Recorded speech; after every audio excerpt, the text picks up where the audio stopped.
and my constituents are furious that you've surrendered on freedom of movement and on rule-taking under the ECJ. But there is good news, Mr. Prime Minister. Do you accept that you've also surrendered the jobs of many of your backbench MPs in the next general election to reform? Your name wasn't on this letter. What are your thoughts in regard to its sentiments, Jonathan? I agree with them.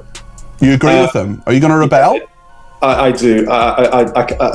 Tonight, something shocking is happening inside British politics, because for the first time since taking power, Keir Starmer is facing a revolt from the very people who once promised to stand beside him. And trust me, what you're about to hear changes everything. Before we continue, I'd like to ask you a quick favor. If you're enjoying this content, could you take a moment to like this video and subscribe to the channel? Believe it or not, over 98% of viewers watch these videos without hitting that subscribe button. It's completely free, and it makes a massive difference, helping us bring you more of the content you love. Clear. When these cuts were announced, I spoke locally with my party and said I couldn't envisage myself voting for those cuts. I think we've got to be, and I don't intend. The political winds in Britain are shifting faster than anyone expected, and for the first time since entering Downing Street, Sir Keir Starmer is facing a moment he can no longer brush aside. What began as quiet whispers inside Parliament has now become a story dominating talk shows, dinner tables, and social media timelines across the country. Reports are emerging suggesting that some Labour MPs, once loyal to the party's mission of change, are now quietly expressing sympathy toward Reform UK's rising message.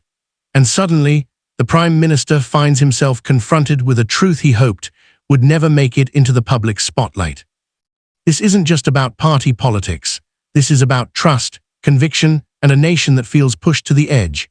You can hear it in the voices of working families struggling with rising costs, pensioners who feel overlooked, and farmers who say they've been left behind by a government that promised to understand them. You can see it in the protests unfolding across rural Britain, peaceful, determined, emotional, where people who rarely raise their voices are now standing together to say enough is enough. In this moment of uncertainty, Keir Starmer finally stepped forward to respond.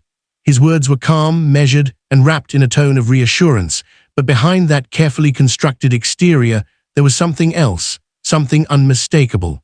For the first time, he appeared rattled, not by a political opponent across the aisle, but by frustration coming from within his own ranks and the communities he vowed to protect.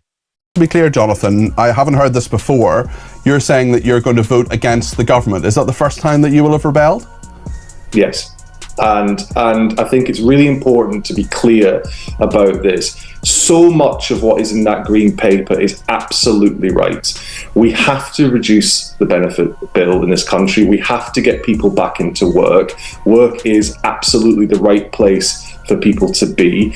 And I think we've gone through a generation. According to reports circulating through Westminster, several Labour MPs have grown uneasy with what they describe as the government's hesitancy, its slow pace on key promises, its cautious approach to change, and its struggle to connect with people whose lives are affected by every policy debated behind closed doors. Reform UK, with their louder, more direct message, has become an unexpected attraction for those who feel Labour has lost its edge or its courage. And while none of these MPs have crossed the floor, the fact that such sentiments are even being expressed speaks volumes about the pressure building beneath the surface. Starmer addressed the issue head-on, emphasizing that his mission is not about political theatrics or dramatic headlines, but about delivering stable, responsible leadership. He reminded the public that transformative change takes time, and rushed decisions often lead to deeper problems. His message was clear: real change is not built on noise, but on discipline, consistency, and long-term planning.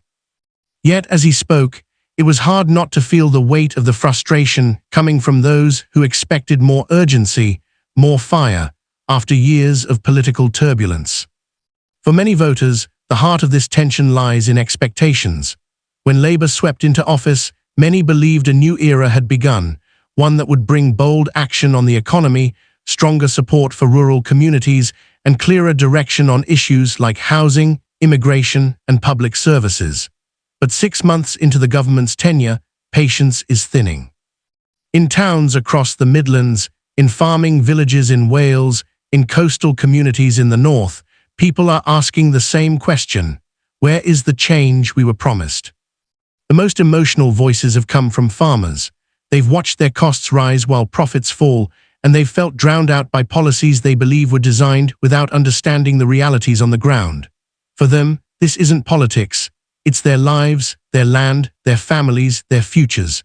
Many feel that Reform UK speaks more directly to their struggles, and even if they don't agree with everything the party stands for, they feel heard. That emotional connection matters deeply, and it's becoming harder for Labour to ignore. In response to the swelling frustration, Starmer has pledged to accelerate action on rural support, emphasising long-term investment in British farming, food security and local economies. But promises today must overcome months of disappointment, and rebuilding trust takes more than policy papers and press releases. It requires empathy, presence, and a willingness to listen, not just in London, but in the communities that feel unheard. What makes this moment so dramatic is that Britain is now watching a Prime Minister stand at a crossroads. On one side is the traditional path, steady, moderate, cautious. On the other is a rising wave of people demanding faster, bolder, more emotionally grounded leadership. Starmer's challenge is not just to calm the storm, but to reconnect with the people who put their hope in him. If he cannot bridge that gap, the political landscape could shift in ways no one predicted when the election was called. But one thing remains clear: this is not the end of Labour, nor the rise of a single new force. This is a test of political courage, a test of leadership, and a test of whether any government can genuinely hear the people it represents.